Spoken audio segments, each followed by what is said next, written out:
Selected हुकूमत कराची के अवाम ने रिजेक्ट कर लिया है।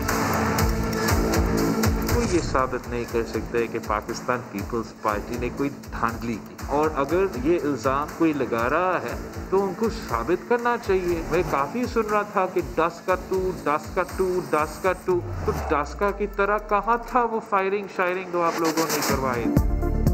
शुक्रिया कराची। बिलावल भुट्टो NA 249 से JLA की फतह पर खुश, बोले पीपल्स पार्टी ने एक तीर से कई शिकार किए, अवाम ने सिलेक्टेड हुकूमत को रिजेक्ट कर दिया, कठपुतली और नालायक हुकूमत को वाज़ेह पैगाम दे दिया। इल्ज़ामात लगने पर JLA चेयरमैन का नून लीग को धांधली साबित करने वरना हार तस्लीम करने का मशवरा, बोले जस्टिस फाइज ईसा नजर सानी दरखास्त का फैसला आ गया, सदर वजीर आजम और काबीना को घर चले जाना चाहिए।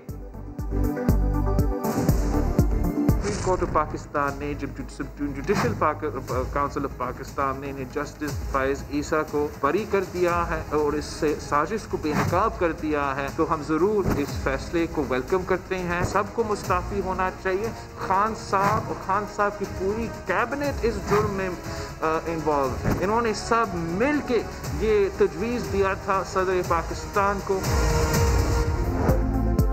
हार तो तब मानेंगे जब हमें हराएं, शेर का शिकार आसान नहीं। मरियम नवाज ने बिलावल भुट्टो की प्रेस कॉन्फ्रेंस का जवाब दे दिया। ट्वीट में लिखा, शेर को हराने के लिए जो हथकंडे आपने आजमाए उनकी दास्तान सामने आने वाली है, इंतजार फरमाइए, नून लीग अपना हक वापस लेकर रहेगी।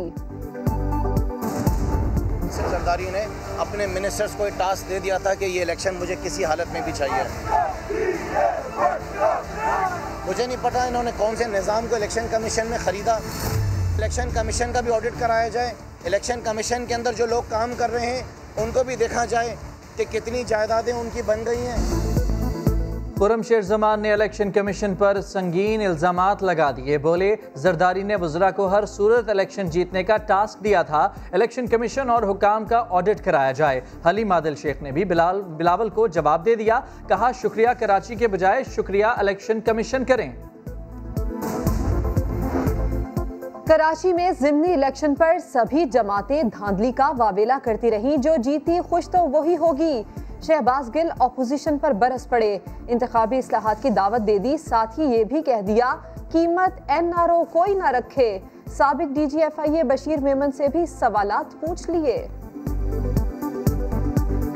मैं सवाल छोड़े जा रहा हूँ बशीर मेमन साहब के साथ, क्या आपकी 3 मिलें हैं साउथ वजीरिस्तान में कि आप वहां पर इंपोर्ट करें, टैक्स चोरी करें और बाद में वही खाम तेल जो है वो मुल्क की दूसरी मिलों में इस्तेमाल करें? क्योंकि आपने टैक्स नहीं दिया, वो टैक्स फ्री जोन है, आपको करोड़ों रुपए का फायदा हो जाता है। पॉलिटिक्स में अखलाकियात इतनी गिर चुकी है कि इसको कोई करप्शन नहीं समझता। यहाँ से पैसा चोरी कर करके मुल्क से बाहर लेके जाते हैं। जब आपके ताकतवर चोरी करते हैं, मुल्क के सरबराह, वजीर आजम, वजीर, तकड़े लोग, ताकतवर लोग चोरी करते हैं, वो मुल्क को तबाह कर देते हैं।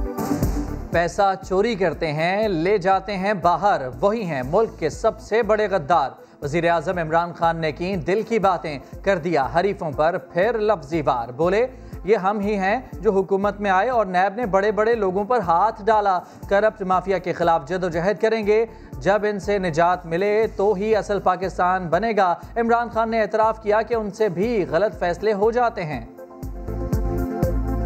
मेरे से बड़े बड़े गलत फैसले भी हो जाते हैं। टिकट्स देने में भी मैं जब देखता हूँ माजी में, तो मैं समझता हूँ मैंने बड़ी बड़ी गलतियाँ की। सोचता हूँ कि अगर मुझे पहले मौका होता तो मैं उसको वजीर बना देता, इसको ना करता। ये मैं सोचता रहता हूँ सारा वक्त। वज़ीर आज़म इमरान खान ने गवर्नर बलोचिस्तान से इस्तीफ़ा तलब कर लिया। अमानुल्लाह खान, यासीन यूसुफजई को फौरी ओहदा छोड़ने की हिदायत।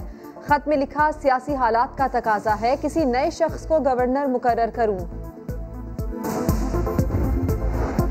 सेनेट में सियासी कशीदगी में कमी का इम्कान, कायमा कमेटियों पर PDM और चेयरमैन सादिक संजरानी के दरमियान मामला तय। लीगी सेनेटर आजम नज़ीर तारड़ से मुलाकात में चेयरमैन सेनेट ने बराह रास्त 10 कमेटियों की सरबराही देने की हामी भर ली। PDM के 27 सेनेटर्स की अलहदा हैसियत भी तस्लीम।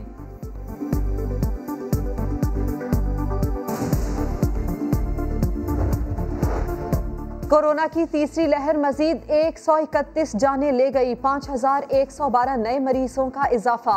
मुल्क में कोरोना फैलाव की शरह 10.41% रही। सरबराह NCOC असद उमर कहते हैं आने वाले चंद हफ्ते इंतहाई अहम हैं। वबा फैल गई तो कोई सिस्टम मुकाबला नहीं कर पाएगा। 1 मई को मजदूर डे पर आम तातील, लेकिन यूटिलिटी स्टोर्स खुले रहेंगे। जोड़िया बाजार, सदर और तारिक रोड समेत कराची के 20 से ज्यादा तजारती मराकज भी खुलेंगे।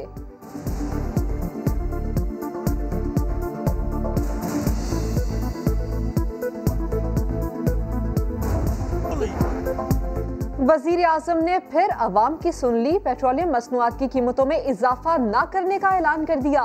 शहबाज गिल ने ट्विटर पैगाम में खुशखबरी सुनाई। वजारत खजाना ने भी पेट्रोलियम मसनूआत की कीमतें बरकरार रखने का नोटिफिकेशन जारी कर दिया। ओगरा ने पेट्रोलियम मसनूआत की कीमतों में 5 से 10 रुपए इजाफे की सिफारिश की थी।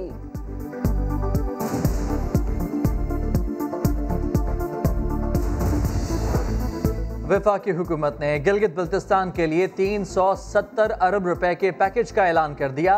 सेहत, तालीम, बिजली और सियाहत के मंसूबों पर अरबों रुपए खर्च होंगे। वफाकी वजीर असद उमर कहते हैं बिजली निज़ाम के लिए 9 मंसूबे शुरू करेंगे। पानी की सप्लाई और तकसीम की स्कीमें भी शुरू होंगी। उगाए कोई कमाए कोई, ये है गंदुम कहानी। 6 माह फसल की देखभाल और सख्त गर्मी में कटाई करने वाले किसान को 100 मन पर सिर्फ 30,000 रुपए मिलते हैं। आड़ती जमीन से उठाकर मार्केट ले जाता है, एक बोरी पर 400 रुपए कमाता है। मिडलमैन कैसे करता है वार, समा बताएगा हर बार।